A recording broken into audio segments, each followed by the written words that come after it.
வீரயுக நாயகன் வேல்பாரி. அத்தியாயம் 5. தனது நினைவில் இல்லாத ஒரு நாளை பற்றி கேள்விப்பட்ட கணத்தில் இருந்து கபிலர் சற்றே அதிர்ந்து போயிருந்தார். நீலன் அவன் அருகில்தான் உட்கார்ந்திருந்தான்.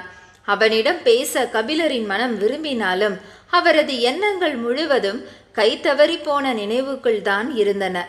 நீலன் எழுந்தான். ஊர்பழையன் உங்களை பார்க்க வேண்டும் என சொல்லியிருந்தார். அவரை அழைத்து வருகிறேன் என்று சொல்லி சென்றான்.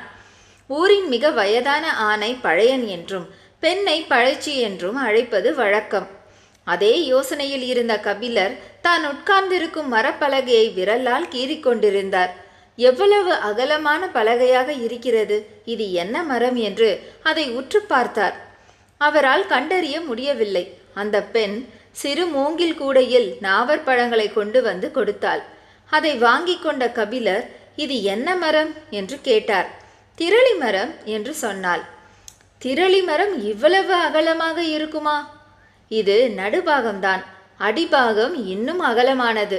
எங்களது குடிலில் இருக்கிறது, வந்து பார்க்கிறீர்களா? கபிலர் பதில் ஏதும் சொல்லவில்லை. திரளி மரம் பற்றிய பழம்பாடல் ஒன்று நினைவுக்கு வந்தது. தன் மனைவியுடன் இருந்தாலும் அழகியை நேசிக்க எந்த ஆணும் தவறுவது இல்லை. அதே போல சேர சோழ பாண்டிய வேந்தர்கள் மூவரும் தங்களுக்கு என தனித்த மரங்களை அரச சின்னங்களாக கொண்டிருந்தாலும் மூவருக்கும் பிடித்த மரமாக திரளி மரமே இருக்கிறது என்று சொல்கிறது அந்த பாடல். அதற்கு காரணம் யவன வணிகத்தின் திறவுகோலாக திரளி இருப்பதுதான். யவன நாட்டோடு வணிக தொடர்பு உருவாகி பல தலைமுறைகள் உருண்டோடி விட்டன. இன்று அது உச்சத்தில் இருக்கிறது. இந்த வணிகத்தில் பெரும் செல்வமாக யவனர்கள் கருதுவது மிளகைத்தான். கருத்து சிறுத்த அந்த தானியத்துக்காக யவனர்கள் எந்த விலையும் கொடுக்க தயாராக இருக்கின்றனர். யவன கப்பல்களை தமிழ் நிலத்தின் துறைமுகங்களை நோக்கி இழுத்து வருவது மிளகுதான். பெரும் மதில் போல் கடலில் மிதந்து கொண்டிருக்கும் யவன கப்பல்களில் மிளகை ஏற்ற கரையில் இருந்து ஒற்றை அடிமரத்தாலான தோணியில் எடுத்து செல்வார்கள். அந்த தோணி திரளி மரத்தால் ஆனது. துறைமுகங்களில் நிற்கும் திரளிமர தோணிகளே மிளகு வணிகத்தின் குறியீடாக மாறின. வணிகர்கள் கடலில் மிதக்கும் கப்பல்களை எண்ணுவதை விட கரையில் மிதக்கும் திரளிமர தோணிகளை எண்ணியே செல்வ செழிப்பை மதிப்பிடுகின்றனர்.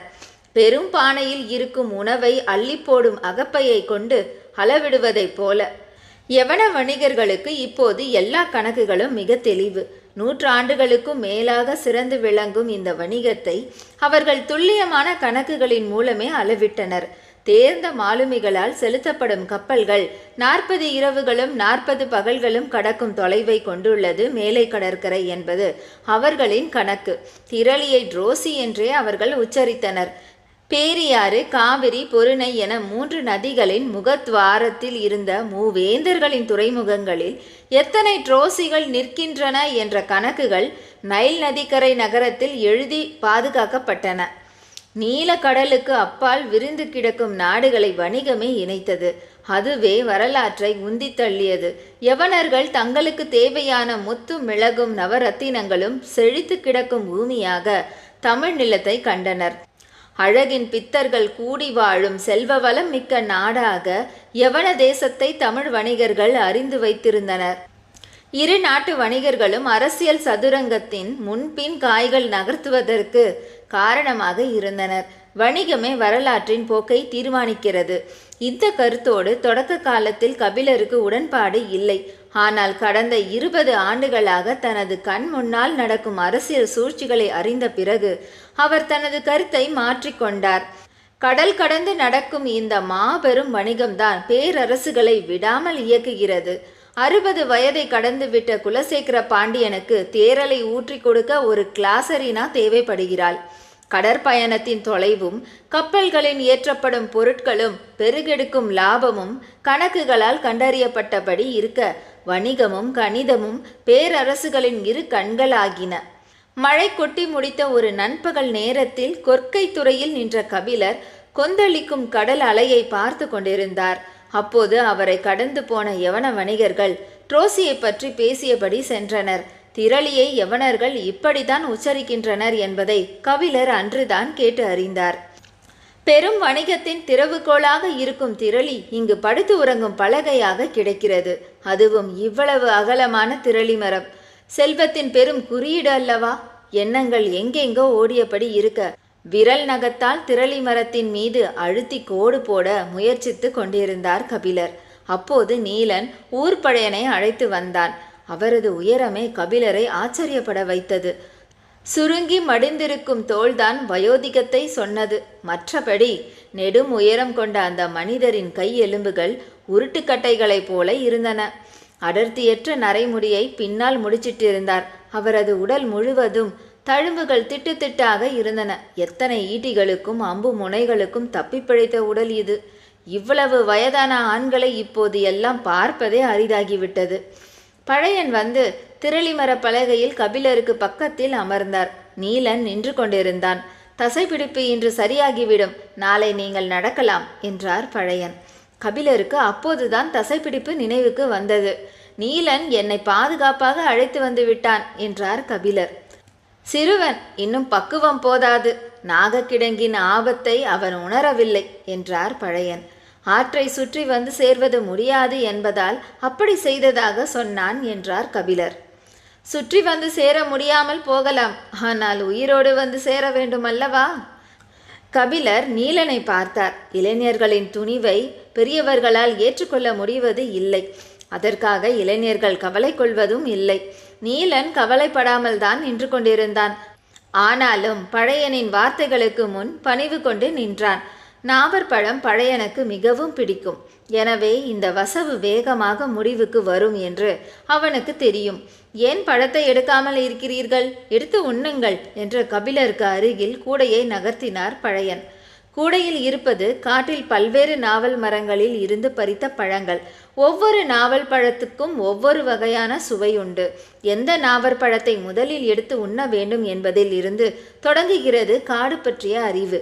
புதிதாக எவராவது வந்தால் அவர்களுக்கு கூடை நிறைய நாவற்பழத்தை தருவது விருந்தோம்பல் மட்டுமல்ல, காடு பற்றி அவர்களது அறிதலை அளத்தலும் தான். எடுத்து சாப்பிடுங்கள் என்று பழையன் கூடையை கபிலரிடம் தள்ளிய போது கபிலர் முதற் பழத்தை எடுத்து வாயில் போட்டார். அதில் இருந்தே தெரிந்துவிட்டது காடு பற்றி அவருக்கு எதுவும் தெரியாது என்று. காடற்ற மனிதனை காட்டுக்குள் அழைத்து வந்திருக்கிறாய் என்று நீலனை முறைப்பதைப் போல இருந்தது பழையனின் பார்வை. சரி, இனி நாம் விளையாட வேண்டியதுதான் என்று முடிவு செய்தார் பழையன். நீலனின் கண்கள் அவர் தேர்ந்தெடுக்கப் போகும் பழத்தின் மீது இருந்தது. அவர் உட்கார்ந்த கணத்தில் தனக்கான பழத்தை தேர்வு செய்திருப்பார் என நீலனுக்கு தெரியும். ஆனாலும் அவர் இன்றைய விளையாட்டை எதிலிருந்து தொடங்கப் போகிறார் என்பதை அறிய ஆவலோடு இருந்தான். ஆனால் கண்ணிமைக்கும் நேரத்தில் பழையன் முதற் பழத்தை எடுத்து வாயில் போட்டு விட்டார். நீலனால் அவர் எந்த பழத்தை எடுத்து வாயில் போட்டார் என்பதை கவனிக்க முடியவில்லை. கபிலரின் கண்களும் பழையனின் விரல்கள் மீதுதான் இருந்தன. மடிப்புகள் அலையலையாக இறங்கி கருமையேறி இருக்கும் விரல்கள். நகம் பிளவுண்டு உலர்ந்திருந்தது. தோளின் வழியே கனிந்து வழிந்து கொண்டிருந்தது வயோதிகம். கபிலர் கேட்டார், உங்களின் வயது என்ன பெரியவரே? மென்ற நாவற்பழ கொட்டையை இடது உள்ளங்கையில் துப்பியபடி பழையன் சொன்னார். 97. கபிலர் ஆச்சரியத்தோடு அவரை பார்த்தார். நீலனின் கண்கள் அதைவிட கவனமாக அவரது விரல்களை பார்த்து கொண்டிருந்தன. அவர் பதில் சொல்வதற்குள் அடுத்த பழத்தை எடுத்து வாயில் போட்டார். இப்போது அவன் கண்டுபிடித்தான். அவர் கையில் எடுத்தது நரி நாவல். இது துவர்ப்பை உச்சத்துக்கு கொண்டு போகும். அப்படியென்றால் இதற்கு முன்னால் அவர் எடுத்து வாயில் போட்டது வெண்ணாவலாகத்தான் இருக்கும். அதற்கு தான் புளிப்பு அதிகம். மொத்த வாயையும் உச்சு கொட்ட வைத்து விழுங்கும் எச்சிலின் வழியே பேராவலை அது தூண்டும். அதற்கு அடுத்து நரி நாவலை எடுத்து தின்றால் தூக்கலான துவர்ப்பு முற்றிலும் வேறு ஒரு சுவையை கொடுக்கும். ஆனால் இதில் முக்கியமானது அடுத்து எடுக்கப் போவதில்தான் இருக்கிறது. பழையன் எந்த பழத்தை எடுத்து சுவையின் பாதையை எப்படி அமைத்து கொள்ளப் போகிறார் என்பதை அறிய ஆர்வத்தோடு இருந்தான் நீலன். கபிலர் விடுபடாத ஆச்சரியத்தின் வழியே கேட்டார், எப்படி இவ்வளவு துல்லியமாக வயதை சொல்கிறீர்கள்? நரிநாவலின் சதையை விட அதன் கொட்டையை அசை போட்டு மெல்லுவதில்தான் சுவை இருக்கிறது. அதன் மேல் தோல் கழற கழற சுவை உச்சத்துக்கு செல்லும். தப்பி தவறி சற்றே அழுத்தி கடித்து கொட்டையை உடைத்து விட்டால் அவ்வளவுதான். உள்ளே இருக்கும் பச்சை நிற பருப்பின் கசப்பு இருக்கிறதே, அது நாக்கையே கழற்றி போட்டாலும் போகாது.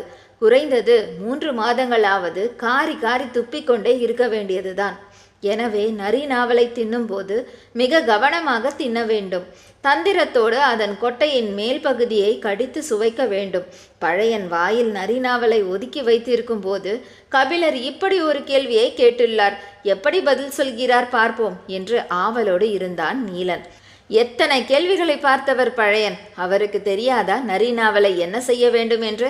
தாடையின் ஒரு பக்கவாட்டில் இருந்து மறு பக்கவாட்டுக்கு நரியை பக்குவமாக அணைத்து ஓட விட்டு கொண்டிருந்தார். துவர்ப்பின் சாறு உள்நாக்கில் இறங்கி கொண்டிருந்தது. கண்களாலேயே கபிலரை பொறுத்திருக்க சொன்னார்.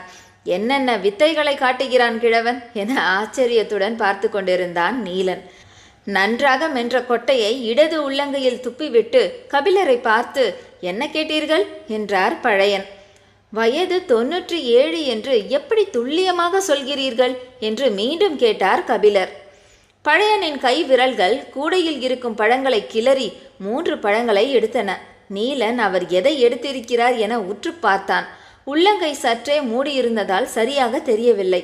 பழையன் கபிலரை பார்த்து, மேல்மலையில் இருக்கும் குறிஞ்சி செடியில் 2வது கணுவில் பூ பூத்திருக்கும் போது நான் பிறந்ததாக என் தாய் சொன்னாள். கடந்த ஆண்டு அந்த செடியில் 10வது கணுவில் பூ பூத்திருந்தது என்றார். சொல்லி முடித்ததும் தனது கையில் உள்ள பழங்களை வாயில் போட்டார். அப்போதுதான் நீலன் கவனித்தான், 2 நீர் நாவலும் 1 கொடி நாவலும் அதில் இருந்தன. துவர்பேறிய வெற்றிலையில் சுண்ணாம்பும் தெக்கம்பாக்கையும் சேர்ப்பதைப் போலத்தான் இது. இந்த சேர்மானம் தரும் சுவைக்கு அளவு இல்லை. துவர்ப்பை அதன் முனையில் தட்டிவிட்டு வேறு ஒன்றாக்கும். கனிகளின் சுவையை நாம் எந்த வழியில் எந்த சேர்மானத்தோடு அழைத்து செல்கிறோம் என்பதுதான் முக்கியம். ஒவ்வொரு வழிக்கும் ஒவ்வொரு விதமான வாசமும் வண்ணமும் உண்டு. பழையன் துவர்ப்புக்கு அடுத்து சிறு நாவலை எடுத்து இளங்காரத்தோடு முடிப்பார் என்றுதான் நீலன் நினைத்தான். ஆனால் அவரோ சட்டென வேறு ஒரு சுவைக்கு தவ்வி குதித்து விட்டார். அதுவரை நீலம் ஏறியிருந்த அவரது நாக்கு செவல் நிறத்துக்கு மாறத் தொடங்கியது. நீலன் அதிர்ந்து போய்தான் நின்றான். பழையன் தனது நாக்கால் மேல் உதட்டை தடவியபடி பேசியதற்கு காரணம் இருக்கத்தான் செய்தது. நெல்லிக்கனிக்கு அடுத்து குடிக்கும் முதல் மிடறு நீர் நெல்லியால் அறியப்படாத சுவையை நாக்குக்கு தந்து முடிப்பதைப் போல்தான் இதுவும். நாவற்பழத்தின் அடர்கரு நீளத்துக்குள் இருப்பது ஒரு சுவை அல்ல, சுவைகளின் பேருலகம். கணக்கில்லா கனிகள் தொங்கும் மரத்தில் தனக்கான கனியை தேர்வு செய்யும் பறவையைப் போலத்தான் பழையனும். நீலன் ஆச்சரியப்படுவதை தவிர வேறு வழி இல்லை. கபிலருக்கு ஏற்பட்டது ஆச்சரியம் அல்ல, அதிர்ச்சி. அவர் மனதுக்குள் பழையன் சொன்ன கணக்கு சரிதானா என்பதை எண்ணிக்கொண்டிருந்தார்.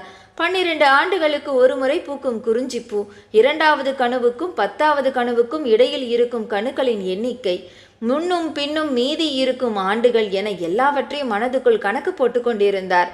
97 என்று பழையன் சொன்ன கணக்கு மிக சரியானது என அறிந்தபோது கபிலர் ஏறக்குறைய உறைந்து போனார். கணிதம் கடலிலும் கப்பலிலும் மட்டுமல்ல, காட்டிலும் கணுக்களிலும் இருக்கிறது என்பதை ஒற்றை செய்தியில் விளங்க வைத்தான் பழையன். ஆனால் கபிலரால் விளங்கி கொள்ள முடியாத எத்தனையோ விஷயங்கள் அங்கு நடந்து கொண்டிருந்தன. தான் எடுக்கப் போகும் நாவற்பழம் கொண்டு தனது காட்டறிவு கணக்கிடப்படும் என்பது அவரால் கற்பனை செய்து கூட பார்க்க முடியாத ஒன்று. எடுத்த உடனே பூநாவலை எடுக்கும் ஒருவரை பற்றி சொல்ல என்ன இருக்கிறது? இரவு கஞ்சி குடிக்கும் முன் இவருக்கு தும்முச்சு சாறு கொடுங்கப்பா என்று சொல்லிவிட்டு போனார் பழையன். அது என்ன சாறு? எனக்கு தான் கால்வெளி சரியாகி விட்டதே, பிறகு ஏன் தர வேண்டும் என்று விடாமல் கேட்டுக்கொண்டிருந்தார் கபிலர். நீலன் சொன்னான், நீங்கள் காட்டுக்கு புதியவர் அல்லவா, அதனால்தான். நானா காட்டுக்கு புதியவன்? குறிஞ்சி நிலத்திலேயேதான் எனது வாழ்வின் பெரும் பகுதியை கழித்திருக்கிறேன். அந்த துணிவில்தான் நான் பாரியை பார்க்க தன்னந்தனியாக மலையேற தொடங்கினேன் என்றார். மனித வழித்தடங்களின் வழியாக நீங்கள் காட்டை அறிந்திருப்பீர்கள். இது மனித வாசனை படாத காடு. ஒளி விடாத இடத்துக்குள் நுழைந்து செல்ல வேண்டும். பல வகையான பூச்சிகள் இருக்கின்றன. அவை எல்லாம் கடித்த பிறகுதான் உங்களால் உணர முடியும். அதன் பின்னரும் உணர முடியாத பூச்சிகள்தான் இந்த காட்டில் அதிகம். எனவே இதை குடித்தால் மட்டுமே நல்ல உடல்நிலையோடு மலைக்கு மேல் செல்ல முடியும். தற்காப்புக்கு மிக தேவை. நீலன் சொல்லிவிட்டு போன சிறிது நேரத்தில் அந்த பெண் சிறு குவளையில் சாறு கொண்டு வந்தாள். அதை குடிக்கும் போதுதான் கபிலருக்கு தோன்றியது, மூவேந்தர்களாலும் பாரியை நெருங்க முடியாது என்று பாணர்கள் மீண்டும் மீண்டும் பாடுவதன் அர்த்தம். பாரி வருவான். இந்த அத்தியாயத்தில் என்னை ஆச்சரியத்தில் மூழ்கி அடித்தது பழையனின் வயதும் நாவல் பழங்களின் வகைகளும் தான். உங்களை கவர்ந்தது என்னவோ?